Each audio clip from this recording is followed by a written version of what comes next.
When you go to a politician's speech, when you actually show up as a reporter, you see things differently than you might watch them on TV. This happened to me at Roosevelt Island on Saturday, where I trekked up from D.C. to watch Hillary Clinton's speech. For one thing, the crowd on the tube looked really big. But if you actually were there, I don't think there were 2,000 people there. Not because so many people didn't want to come, because it's a very small venue, so there wasn't going to be many empty seats filled.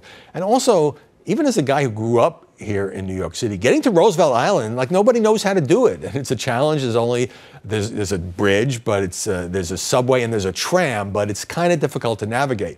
One of the advantages, after sitting hours in the hot sun and doing some live shots for Fox News, is that as I walked a long walk toward a tram, who did I see but John Podesta, Hillary Clinton's campaign manager. And I know him from covering the Clinton White House, and talked a little bit, and did a little bit of a walk and talk interview with him. And he's the one who told me, when I said, "Hey, John, when's she going to start doing some interviews?" He said right away, didn't hesitate. That said to me that she's got things already lined up. By the time you see this, maybe she'll already have done one or two. So you get to do a little behind the scenes reporting. But also watching the speech, which went on for 45 minutes, and the way in which Hillary Clinton, it was billed as a more personal speech, and she was going to talk about her mother, which she did a little bit, but mostly I just kept imagining Bill Clinton delivering this speech, and Podesta told me, well, maybe Clinton had a little bit to do with tweaking some of the editing behind the scenes, because it was like one of those long stem-winder State of the Unions where you have committees that go over and you have to mention every single program and every single initiative.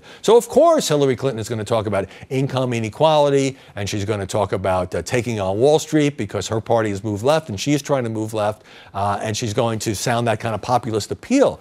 But the speech probably, from a political point of view, could have been a little shorter. Now, this may not matter in media terms, because you probably have seen 2 or 3 sound bites from it, and that's fine. Most people not watching the TV on a Saturday afternoon. But if you were in that arena on Roosevelt Island, if you were in that park, it went on and on, where she talked about, then she got to climate change, and then she got to pre-K, and then she got to paid sick leave and family leave. Just all kinds of programs and tax reform, very little on foreign policy from the former Secretary of State.